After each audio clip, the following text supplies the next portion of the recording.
자, 믿음의 동역자 여러분, 지난 한 주간 말씀과 은혜 가운데 잘 사셨습니까? 네, 오늘 초대된 여러분도 참 감사하고요. 또 반갑습니다. 자, 여러분, 세상을 바꾸는 시간 15분이라는 프로그램에 김창옥 교수라고 아시나요? 개그맨보다 더 웃긴 입담으로 남녀노소 할 것 없이 굉장히 좋아합니다. 그분의 어둡고 그늘졌던 어린 시절도 굉장히 유쾌하게 풀어내는데요. 자, 저희 어머님과 아버님은요 늘 격투기를 좋아하셨죠. 저희 아버지가 동양화를 즐겨 보셨기 때문에 그래요. 날아가는 새도 좋아하시고 우산 쓴 사람도 좋아하고 달이 뜨면 우리 아버지 얼굴은 정말 환해지셨습니다. 그런 우리 아버지가 너무나 존경스러웠는지 우리 어머니는 여보라는 단어를 한 번도 사용하지 않았습니다. 늘 거룩한 단어 인간이라는 단어로 불렀습니다. 우리 아버지는 늘 번 돈을 한 번도 집으로 가져오지 않았고 사회에 환원을 하였죠. 그러던 어머님이 이제는 노년에 행복한 생활을 하고 있답니다. 아버지가 한 번씩 노인정에 놀러 가면 화투를 치시는 분들을 향해서 난 이 세상에서 남의 돈을 따먹으려고 이렇게 아둥바둥하는 사람이 제일 이해가 안 가, 이렇게 말할 정도로 변했답니다. 여러분, 이 어떻게 가능할까요? 이 가정이 어떻게 해서 그러면 이 노년에 행복한 삶을 살 수 있을까요? 이런 마음이 평안하십니까? 나면서부터 우리는 입시, 취업 또는 결혼, 승진, 성공이라고 하는 이 숨막히는 경쟁 속에서 어디서 우리는 위로를 찾죠? 어디서 우리는 위안을 얻고 평안을 얻습니까? 매주 골프를 치세요? 등산을 가십니까? 또는 여러 가지 취미 생활을 하고 있고 친구나 동창을 만나서 맛집을 다니고 여행을 다니고 실컷 수다를 떨고 집에 오지만, 그리고 이 세상에 나가서 친구들과 함께 술잔을 기울이며 밤새 향락 문화에 젖어들지만 어느새 집에 올 때쯤이면 허탈감과 이 절망감을 버릴 수가 없습니다. 여전히 내 마음은 뻥 뚫린 듯 공허하고 허무합니다. 그런 인생 가운데 우리에게 만족과 위로가 과연 있을 수 있을까요? 그 인생의 정답을 오늘 여러분과 함께 나누고 싶은데요. 여러분, 이 노래 아시나요? 하나님이 세상을 이처럼 사랑하사 독생자를 주셨으니 누구든지 저를 믿으면 멸망하지 않고 영생을 얻으리라. 요한복음 3장 16절.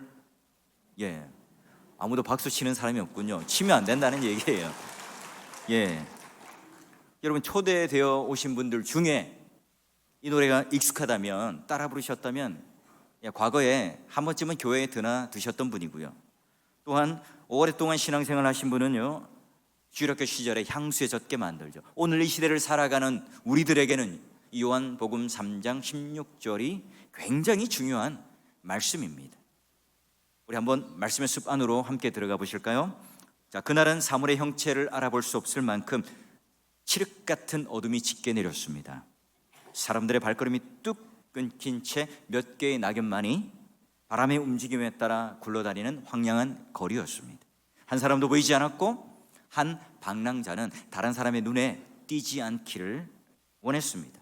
시내로 통하는 큰 길이 있었지만 일부러 인적이 드문 오솔길을 택했죠. 어둠에서 어둠을 뚫고 가는 바로 고독한 한 사람이 길을 걷고 있었습니다. 다른 사람이 깊은 잠을 자는 한밤에 목류병 환자라서 그럴까요? 아니면 황혼에 늦바람이 들어서 거닐고 있는 걸까요? 아니면 그럼 와인바에 가서 비즈니스를 하려고 하는 걸까요? 예루살렘 일보 그 헤드라인에 장식하고 있는 유명한 한 청년이 마을에 나타났다는 소식을 들었기 때문입니다. 혜성과 같이 나타난 그 예수님이라는 청년은요, 엄격한 율법주의가 주는 이 삶의 안정감, 또 구약을 꿰고 있었던 신학자였던 이 니고데모의 가슴과 머리를 뒤흔들어 놓았습니다. 그의 삶에 뭔가 지각 변동이 일어나기 시작했고, 청년 이 예수라는 이 사람을 비판도 할 수 없고 또는 칭찬도 할 수 없는 혼란이 찾아왔습니다. 갑자기 불안, 염려, 공포가 찾아왔죠. 파도처럼 밀려오는 이 염려와 공포 때문에 순회 설교자를 꼭 한 번은 내 인생에 만나야 되겠다 하는 부담이 생기기 시작했습니다. 자, 그는 과연 누구길래 이 청년을 대면하러 간 것일까요? 오늘 이 요한 사도는 그를 잘 소개하고 있습니다. 첫 번째, 그는 바리새인이라고 그래요. 자, 이 말은요 100% 말씀을 지키고 사는 경건한 사람이었다는 겁니다. 한 번도 주의를 어긴 적이 없고요, 한 번도 11조를 떼먹은 적이 없습니다. 또 유대인 지도자, 관원, 사내들인 공회원입니다. 그는 사형 외에는 모든 법정에서 판결을 할 수 있는 높은 권위를 가진 그런 공무원이었습니다. 그리고 그는 이스라엘 선생이었죠. 우리가 지금 말하는 학교의 선생님 그 이상의 교수 중에 교수, 석학 중에 석학, 탑 오브 탑, 구약을 가르치는 교수였습니다. 그리고 그는 부자였죠.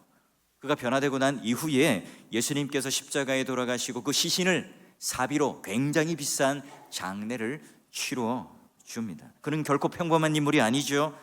그는 지금 불편하거나 억울하거나 배고픈 사람이 아닙니다. 그는 이미 종교적으로, 사회적으로 또는 이 직분적으로 볼 때 구원받은 사람으로 인정받았습니다. 그리고 정치적, 경제적으로 누구도 깰 수 없는 철밥통 그 그릇을 가지고 떵떵거리며 사람들로부터 존경받는 삶을 살고 있었습니다.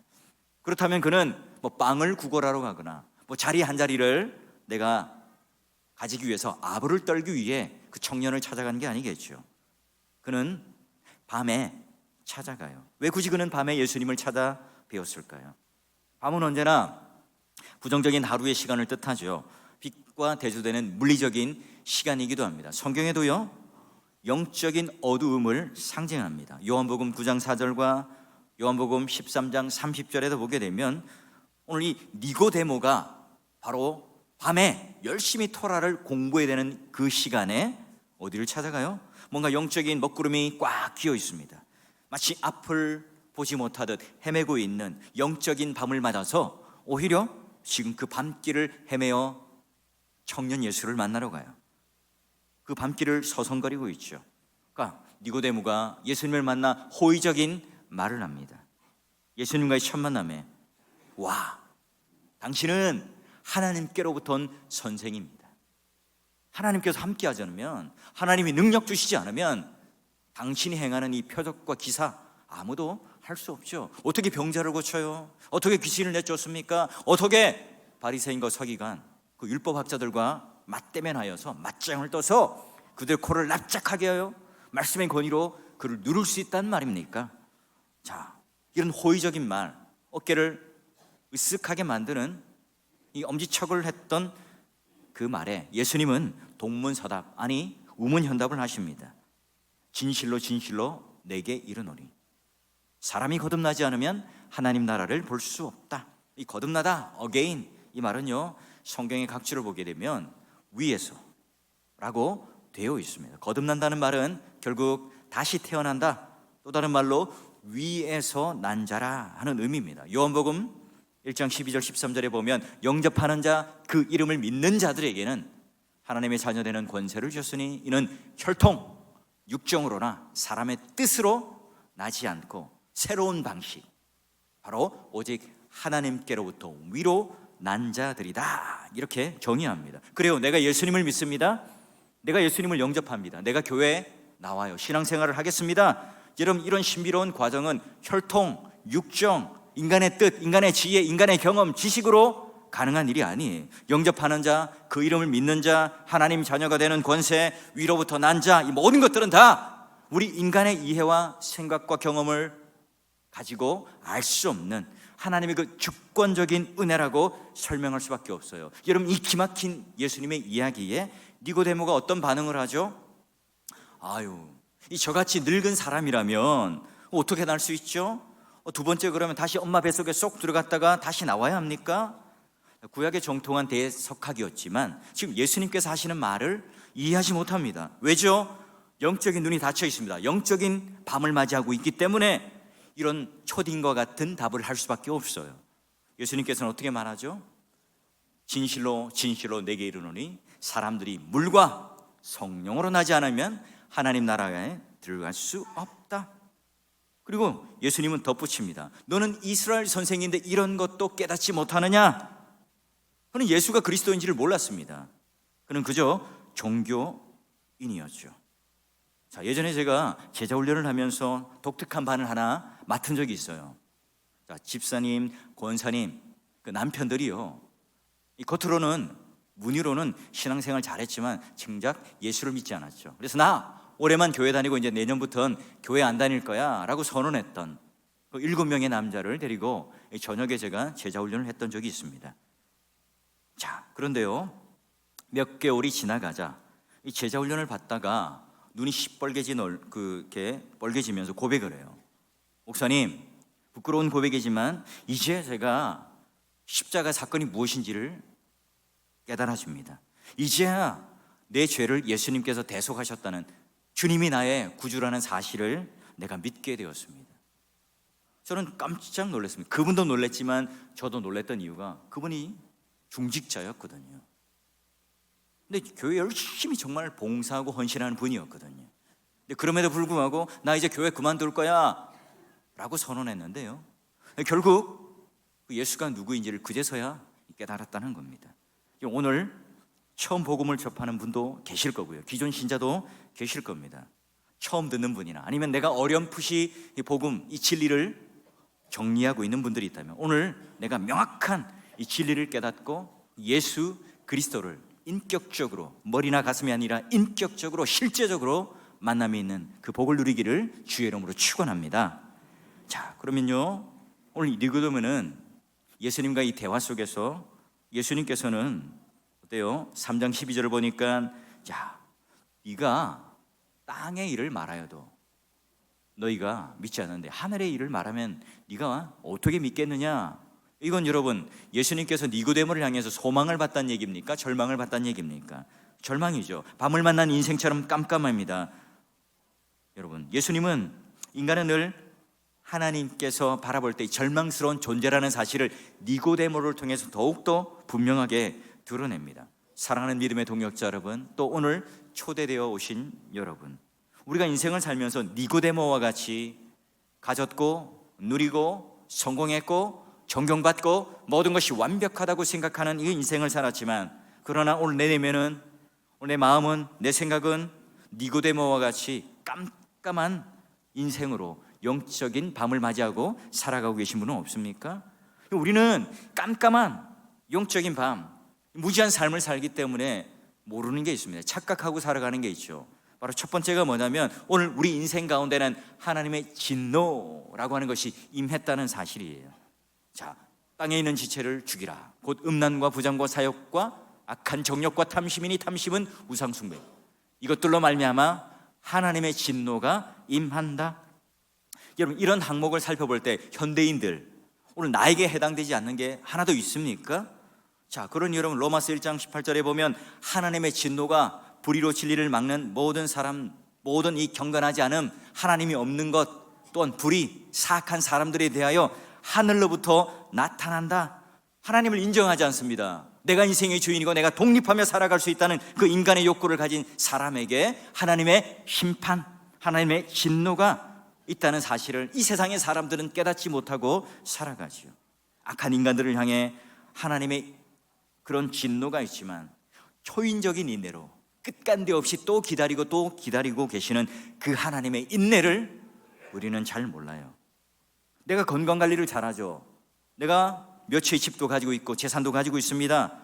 그럼 관리를 잘해서 내가 이 땅에 살면서 그렇게 부족함이 없이 살아요. 그러나 오늘 내가 호흡을 유지하고 사는 것, 내가 먹고 살만한 것, 이 모든 것들이 다 오늘 하나님께서 당장 진노를 내리지 않고 내 코에 호흡을 열어놓으시기 때문에, 또한 끝간데 없는 하나님의 인내와 기다리심 때문이라고 여러분 아세요? 하나님께서 우리 코에 호흡을 몇 분간만 잠시 막아버리면 우리는 끝이죠. 우리는 다시 흙으로 돌아갑니다. 그럼 또 하나, 하나님의 진노에 대해서 모를 뿐만 아니라 하나님의 끝간데 없는 그 사랑을 또한 우리는 무엇인지를 몰라요. 요즘 우리 아이들을 보십시오. 얼마나 부모님들이 목숨같이 사랑합니까? 여러분, 지금 청소년들 학원도 보내죠, 방과후도 보내죠. 얼마나 좋은 옷과 신발을 입히고 또한 전폭적인 사랑과 관심을 보여주고 있습니까? 그렇게 사랑을 쏟아붓는데 우리 아이들은 뭐라고 말하죠? 아빠, 엄마, 우리에게 해준 게 뭐가 있어요?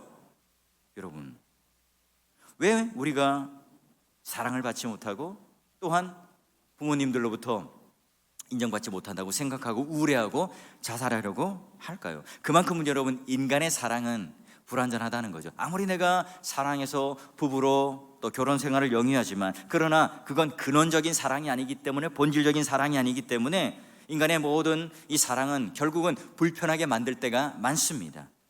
여러분, 여기 앉아 있는 여러분은 어떠세요?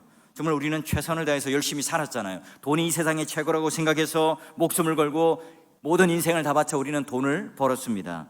어느 정도 생겼죠. 성공이 최고라고 여겼기 때문에 수단과 방법을 가리지 않고 여기까지 또한 달려왔습니다. 그래서 번듯한 집 하나 생겼고, 그리고 아들, 딸 결혼시키고 또는 손주들을 봐주면서 우리는 행복한 삶을 살고 있다고 마음의 위안 또는 마음의 행복을 가지고 살아간다고 마음의 만족을 가지며 살아가고 있습니까? 그러니 결국은 이게 우리 마음의 평안함과 궁극적인 위로가 되던가요? 왜 우리는 허무와 이 절망감을 지울 수가 없는 걸까요? 여러분, 건물이 많아요. 여러분, 이 건물 때문에 세금 문제, 세입자와의 갈등 문제, 여러분 이 문제 때문에 골치 아프지 않습니까? 여러분, 성공해서 높은 자리에 올랐습니다. 내가 회장이 되었고 임원이 되었습니다. 후배들이 치고 올라오죠. 아니면 또 언젠가는 그 자리를 내놓고 명퇴를 하든지 은퇴를 해야 되잖아요.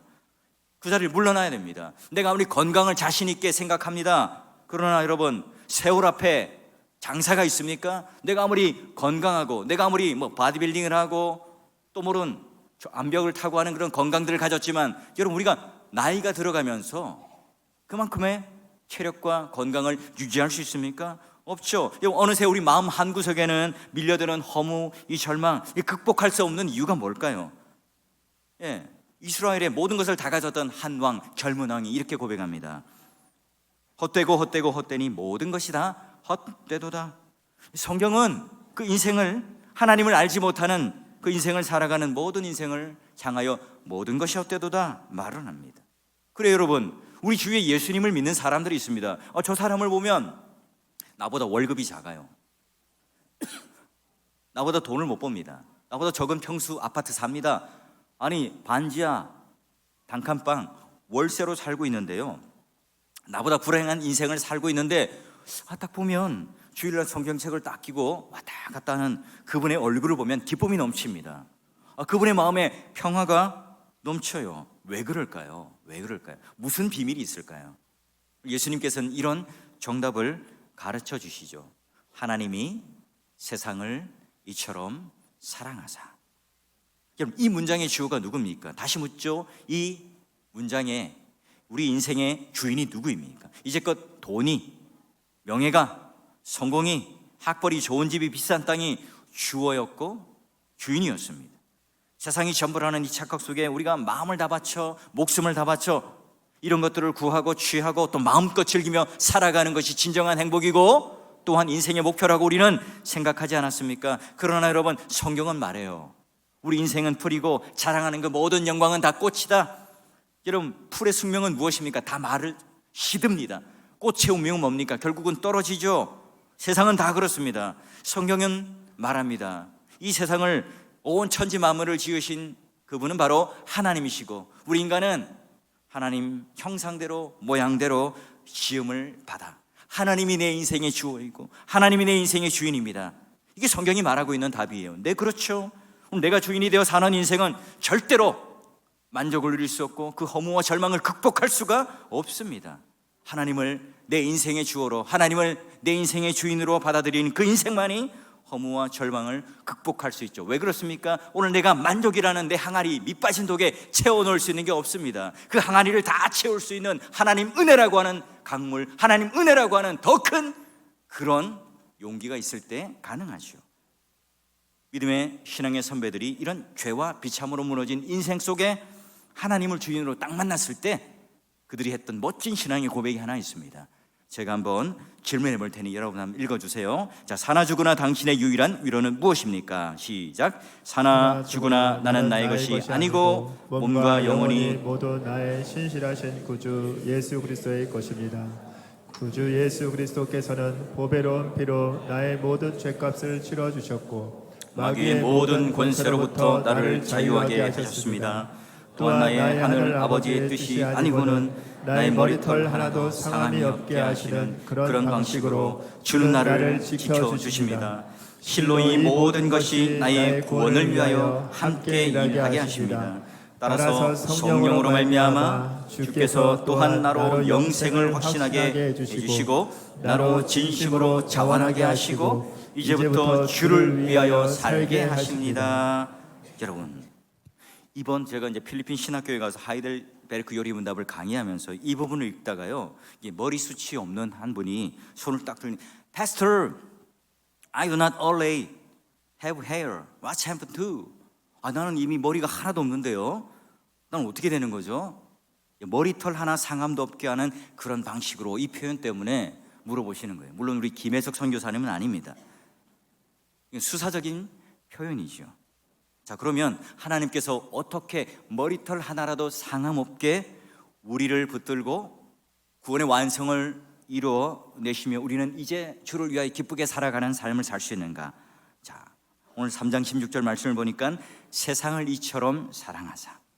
믿음의 동역자 여러분, 또 이 자리에 초대되신 여러분, 우리가 아둥바둥하며 살아갈 때 쉼이 없고 안식이 없고 위로가 없었습니다. 하지만 하나님께서 내 인생이 될 때 내가 사나 죽으나 내가 나의 것이 아니고 내가 하나님의 것이 딱 될 때, 그 사랑받는 인생이 될 때 우리 인생은 참된 안식과 쉼과 행복과 만족이 있습니다. 여러분, 부모로부터 사랑받는 아이들의 얼굴을 보십시오. 공부를 좀 못해도 실수를 해도 그 아이의 얼굴은 언제나 행복해요. 밝습니다. 그러나 전교 1등 아니 전국 1등을 하더라도 부모가 좀 더 라고 요구하는 그 아이의 얼굴은 어두워요. 그 아이와 그 부모님의 관계는 이런 행함, 성취, 완성, 결과 이런 것들로 묶여있기 때문에 그렇죠. 여러분, 세상을 대신해서 자신의 이름을 한번 넣어 보십시오. 하나님이 영인을 이처럼 사랑하사. 영인이 누구냐? 제 이름이 최영인입니다. 여러분, 마음속으로 한번 이름을 넣어볼까요? 하나님이 영인을 이처럼 사랑하사. 그렇다면 여러분, 이처럼 사랑했다 하는 의미가 뭘까요? 이처럼. 앞에 나오는 13절과 14절의 말씀이에요. 뭐냐면 모세가 광야에 뱀을 든 것 같이 인자도 들려야 한다. 하늘에서 내려온 인자, 그 자만이 하늘로 올라갈 수 있는데 바로 모세의 광야에 뱀을 든 것 같이 인자도 들려야 한다. 이게 바로 민수기 사건을 가지고 설명을 해요.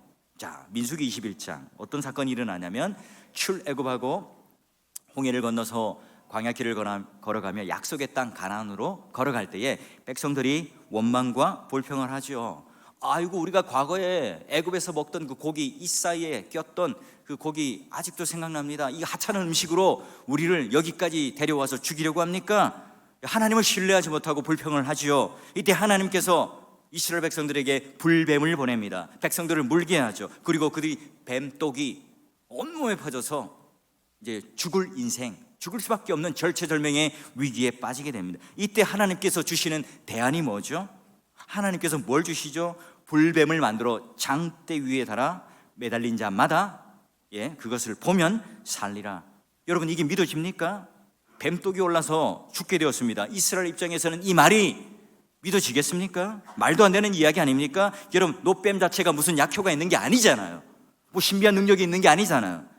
게다가 어디 가서 산삼을 캐와서 다려 먹으라, 아니면 그거 없으면 도라지라도 좀 캐서 다려 먹으면 뱀독이 해독이 될 거다. 이게 좀 합리적이지 않습니까? 여러분, 사실 그렇게 말해도 뱀독에 물렸는데 어떻게 그걸 가서 캐옵니까? 어떻게 그것을 다려서 먹을 수 있겠습니까? 하나님, 얼토당토 않는 이 얘기를 좀 하지 마세요. 하지 않겠습니까? 하나님은 왜 이런 요구를 하셨을까요? 뱀독에 물려 쓰러져 있는 이 백성들에게 그 순간 유일하게 할 수 있는 일이 무엇일까요? 어디 산에 가서 약초를 캐오지 못하죠. 그들 스스로 무슨 해독제가 있어도 주사를 맞을 수도 없습니다. 여러분, 그러나 그 순간 할 수 있는 것, 하나님에 대한 신뢰만 있다면 하나님께서 말씀하셨던 것처럼 그저 고개를 쳐들어 장대에 달린 그 노뱀만 쳐다볼 수 있다면 그들이 살리라. 이 노뱀 사건은 어떤 신비한 능력을 보여주거나 오늘 이 땅에서 알 수 없는 그런 경험들을 말하고 싶은 게 아닙니다. 노뱀 사건은 바로 죽어가는 이스라엘 백성들을 향한 하나님의 배려죠. 그저 눈을 들어 보기만 하면 그 상황에서 그것밖에 할 수 없는 그 배려. 여러분, 그러기에 기독교는 뭔가 요구하는 종교가 아닙니다. 밀당하는 종교가 아니죠. 하나님께서는 거래하시는 분이 아니십니다. 그저 네가 어떤 조건이 되고 어떤 학벌이 되고 돈이 어느 정도 벌었고 윤리적으로 도덕적으로 어느 정도 탁월하니까 거짓말도 않고 살인하지도 않고 미워하지도 않고 어느 정도 네가 착하게 살았으니 그래 좋아, 구원의 티켓, 천국을 향한 그런 티켓을 줄게. 그렇게 하지 않습니다. 오늘 우리가 그런 조건에 들지 않지만 또 그런 실력도 되지 않지만 그저 하나님의 무조건적인 택함과 그 사랑으로 내가 너의 인생의 주인이 되어줄게, 내가 너를 택했단다, 내가 바로 내 인생의 주어가 되고 내가 모든 그 내 인생의 주도권을 가진 구원의 주가 되어주겠다. 너는 나만 신뢰해다오, 너는 나만 바라봐다오. 여러분, 어떤 덕이 퍼졌고 해독제는 무엇인가? 여러분, 어떤 주사를 맞아야 하는가? 여러분, 이런 이론과 논리과 상식과 경험의 문제가 아닙니다. 문제는 뭐죠? 오늘 우리가 원하는 것, 우리가 지금 기대하는 것, 우리가 가지고 있는 생각들대로 하나님께서는 우리에게 요구하거나 주시잖아요. 그 순간에 노뱀을 쳐다보라고 하는 것처럼 오늘 동일하게 하나님께서 이처럼 사랑하사라고 하는 말의 의미는 뭘까요? 인자가 들린 것 같이 바로 예수 그리스도께서 골고다 언덕 나무 십자가에 달리시 그 하나님 예수 그리스도 독생자, 그분을 지금 노뱀을 바라보듯 바라보면 이라고 하는 의미죠. 하나님께서는 왜 독생자를 주셨을까요? 여러분, 하나님께서 이 세상을 향하여 독생자를 왜 주셨을까요? 자, 모든 사람이 우리 인생은 죄를 범했기 때문에 하나님 영광에 이르지 못하죠. 죄의 삭은 뭐예요? 사망입니다. 우리가 죽는 이유가 생물학적인 이유 때문에 죽는 것이 아니라 죄라고 하는 것 때문에 원인이 되어서 결과가 죽음이라는 거죠. 우리 죽는 것 때문에 우리 모두는 다 죄인이라는 거예요. 그러니까 한 번 죽는 것으로 끝나나요? 정해진 것입니다. 우리 죽을 수밖에 없는 인생이라서 죄의 결과는 죽음입니다. 죽는 것으로 끝납니까? 정말 그랬으면 좋겠습니다. 많은 사람들이 그냥 죽으면 끝나는 거야, 고통도 끝나고 이 세상의 모든 것이 끝나는 거야, 그렇게 끝나면 얼마나 좋을까요? 그러나 성경은 그렇게 말하지 않습니다. 복잡한 내세 없이 인생을 살다가 숨 떨어지면 그냥 모든 것이 끝났으면 좋겠는데 그러면 얼마나 마음이 편하겠습니까? 그러나 인생의 무덤에 들어가는 것으로 끝나지 않고 그 다음에 뭐가 있어요? 심판이 있습니다. 심판 다음에 뭐가 있죠? 두 가지의 길이 있습니다. 하나는 영생의 길이 있고 하나는 멸망의 길이 있습니다. 영원한 그 불못, 지옥에 떨어집니다. 이런 길을 걸어가고 있는 우리를 구원하시기 위하여 하나님이 우리를 사랑하셔서, 이처럼 사랑하셔서 바로 노뱀을 든 이스라엘 백성들을 향하여 배려하고 사랑했던 것처럼 광야에 노뱀을 씌웠듯이 그것과는 비교가 안 되는 바로 자신의 외아들 독생자 예수 그리스도를 세상을 향하여 내어주셨고, 아니 나를 향하여 하나님께서 지금 내어주십니다. 자, 그래서 목사님, 그러면 왜 예수님이어만 합니까? 다른 종교는 얼마든지 많은 길에 구원이 있다고 신실하게 믿으면, 착한 일을 많이 하면, 공로를 쌓으면 구원을 받는다고 말하는데요, 성경은 그렇게 말하지 않습니다. 성경을 보면 다른 이로서는 구원을 받을 수가 없어요. 천하의 그 이름 외에는 one way, 다른 길이 없습니다. 예수님께서는 말씀하셨죠. 내가 곧 길이다, 진리다, 생명이다. 나를 말미암지 않고는 아버지께로 갈 자가 아무도 없다. 왜 그러면 독생자 예수 그리스도를 십자가에 내어 죽게 만드는 방법을 하셨을까요? 율법에 따르면요, 모든 물건은 피로만 정결하게 됩니다. 피 흘림이 없으면 사함이 없는 거예요. 우리가 죽을 인생인데 나 대신 누가 죽어주지 않으면, 피를 흘리지 않으면 절대로 우리는 죄 사함이 없습니다. 그래서 여러분, 죄가 무섭죠. 우리를 죄로부터 구원하기 위해서는 누군가 나 대신 죄를 짊어지고 피를 흘리고 대신 죽어야만 내 죄가 사해질 수 있어요. 구약의 이스라엘 백성들은 성전 또는 성막에 가서 제사를 드렸죠. 양, 소, 염소 이런 짐승들을 데려가서 그 머리 위에 내 죄를 그 짐승에게 전가를 하고, 그리고 피를 흘려 그 참혹하고 비참한 피비린내를 맡으며 참혹한 광경을 보면서 내 죄가 얼마나 심각한지를 느끼며 잠시 동안이나만 우리 인간의 죄를 사함받는, 일시적인 사함을 받는 제사를 드렸습니다. 완전하지 않죠. 제사장도 죽습니다. 제사제도 영원하지 않습니다. 성전도 성막도 영원하지 않습니다. 이 동물이 인간의 죄를 일시적으로는 우리가 알 수 있지만 속하지 못합니다. 여러분, 누군가 여러분의 자녀를 죽였다고 생각해 보십시오. 교통사고를 내서 죽였다고 생각해 보십시오. 그 운전자가 찾아와서 내 사랑하는 고양이, 내가 정말 아끼는 강아지가 있는데 요 놈을 내가 대신 죽일 테니 당신의 아들 죽은 것 용서해 주시오. 여러분, 용서해 주겠습니까? 턱도 없는 얘기죠. 가끔 친구를 위해서, 의인을 위해서 우리가 죽는 사람은 있긴 해요. 여러분, 자신의 아들을 매맞는 이 광경을 누가 부모로서 지켜볼 수 있겠습니까? 예수님이 십자가에 내어놓으셔서, 자기 아들을 십자가 가운데 내어놓으셔서 사람들로부터 멸시당하고 또는 조롱당하고 참혹하게 십자가 가운데 옆구리에 창이 찔려 물과 피를 흘리고 있는 그 참혹한 광경을 하나님은 보고 계세요. 어떻게 여러분, 죄와 허물로 망가진 그 인간을 위하여 거룩하신 하나님이 인간이 되셔서 모진 십자가에 달릴 수밖에 없는 겁니까? 아들보다 우리를 더 사랑하시는 그 아버지의 사랑 때, 끝간데 없는 그 사랑 때문에 그 하나님의 진노로 죽을 수밖에 없는 그 인생을 구원하고 살려낼 길이 단 하나, 그 아들을 대신하여 죽게 하는 이 방법밖에 없기 때문에 그렇죠. 제가 제자훈련을 하면서 한 집사님에게 물었습니다. 정말 저를 사랑하고 정말 아껴주는 그 집사님이었죠. 집사님, 제가 죽을 병에 걸렸는데요, 제 대신 집사님의 아들 대신 줄 수 있습니까? 장기를 꺼내서 저에게 이식시킬 수 있습니까? 물론 가상의 질문이죠. 만약 그렇다면이죠. 그런데 그 집사님의 얼굴이 굳어지기 시작했어요. 그리고 하시는 말씀이, 목사님, 그건 도저히 제가 할 수가 없습니다. 사람이 자기가 가장 아끼는 그 사람에 대해서도, 정말 좋아하는 사람에 대해서도 자기 아들을 내어준다는 이 사실은 도저히 받아들일 수가 없습니다. 그런데 거룩하신 그 하나님이, 죽을 수 없는 그 하나님이 죄와 허물로 망가진 그 인간들, 모든 인간들을 구원하기 위하여 자신의 외아들을 인간으로 내어주셨습니다. 인간이 된 하나님은 인간에게 모진 멸시와 천대를 다 받으시고 마침내 그 모진 인간들을 위해서 물과 피를 다 쏟으셨죠. 여러분, 십자가의 사랑은 바로 2000년의 인류의 소망을 여시고 빛으로, 길로, 생명으로, 진리로 우리를 인도하시기 위한 열어놓는 하나님의 방법이셨습니다. 믿음의 동역자 여러분, 사랑하는 여러분, 그가 누구를 위해서 죽으셨다고요? 죄 없으심에도 불구하고 한 사람의 사형수가 되셨습니다. 자신이 흉악범과 동류가 되어서 십자가에 처형되셨죠. 죄 없으신 그 하나님께서 왜 십자가에 못 박히셔야 합니까? 왜 그분은 지금 이런 형틀에 매달려야 합니까? 성경은 우리에게 이렇게 말합니다. 우리 한번 같이 읽어볼까요? 그가 찔림은 우리의 허물 때문이요, 그가 상함은 우리의 죄악 때문이라. 그가 징계를 받음으로 우리는 평화를 누리고 그가 채찍에 맞음으로 우리는 나음을 받았도다.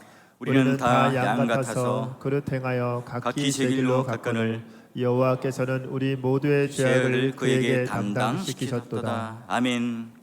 여러분, 이럼에도 불구하고 우리는 어떻게 그리스도를 십자가에 못 박은 이 세상의 피 묻은 손과 화해의 악수를 할 수 있습니까? 우리가 어떻게 존귀하신 그 주님의 얼굴에 침 뱉은 이 세상의 그 입에 입 맞출 수 있습니까? 우리가 어떻게 그분의 십자가를 못 박아 죽기까지 미워한 이 세상의 가슴에, 그 품에 안길 수 있단 말입니까? 이는 그를 믿는 자마다 멸망하지 않고 영생을 얻게 하려 하심이라. 이 하나님의 사랑을 어떻게 여러분 머리와 가슴이 아니라 전인격적인 복으로 받아들일 수 있을까요? 믿음의 동역자 여러분, 오늘 이와 같은 하나님의 사랑이 여러분의 그 인격적인 믿음으로, 신앙으로 굳게 서시기를 주의 이름으로 축원합니다. 사랑하는 여러분, 기적 중의 기적은 오늘 내가 이 자리에 앉아 있다는 겁니다. 뭐 끌려오기도 하고 또는 못 이기는 척하고 오기도 했겠죠. 여러분의 발로 온 것도 아니고 여러분의 의지로 온 것이 아니라 바로 하나님의 경륜, 하나님의 섭리의 손길로 이 자리까지 인도되어 오셨습니다. 하나님께서 선택하셨다는 거죠. 하나님께서 주도적으로 주어가 되고 또한 주인이 되셨다는 말입니다. 그러게 여러분, 요한복음 3장 16절 이 말씀을 통해서 놀라운 인생의 복을 누리고 있는 사람들도 많고요. 오늘 초대된 여러분도 이런 놀라운 복을 누릴 수 있길 바라요. 믿음의 동역자 여러분, 마음의 공허, 상처, 채워지지 않는 이 목마름을 우리가 채우기 위하여 친구와 수다도 떨고 취미생활도 하고 여행도 하고 수많은 일들을 하지만 만족과 위로가 없는 이유가 뭘까요? 치유할 수 있는 방법, 참된 위로, 사나 죽으나 우리 인생의 참된 위로는 바로 하나밖에 없죠. 내가 그분의 것이 되는 것, 참 하나님이었고 참 인간이신 그분께서 자신의 아들을 내어주셔서 십자가라고 하는 사랑으로만 우리는 그 죄라고 하는 이 여기에 해독제로서 예수님의 그 십자가, 그 물과 피가 바로 우리의 살려줄 수 있는 유일한 길이기 때문에 그렇습니다. 사랑하는 여러분, 거듭났습니까? 예수 그리스도께서 십자가에 돌아가시고 다시 부활한 사실을 믿으세요? 성경께서 여러분 마음에 내주하고 계십니까? 오늘 이 믿음의 동역자 여러분, 그리고 초대되신 여러분 모두가 예수 그리스도로 인한 이 요한복음 3장 16절 이 문장의 한마디가 오늘 여러분 인생에 참된 위로가 되시고 구원에 대한 놀라운 이 복을 붙잡을 수 있는 그 인생의 기로 속에 멸망이냐 영생이냐, 이 기로 속에 여러분 영생의 길로 우리 함께 복된 길로 걸어감으로 말미암아 참된 위로와 만족을 얻고 바로 내가 하나님의 것이 되는, 하나님이 나의 소유가 되고 또한 그 평안, 그 복을 누릴 수 있는 그 놀라운 은혜가 있기를, 그런 결단이 있기를 주의 이름으로 축원합니다.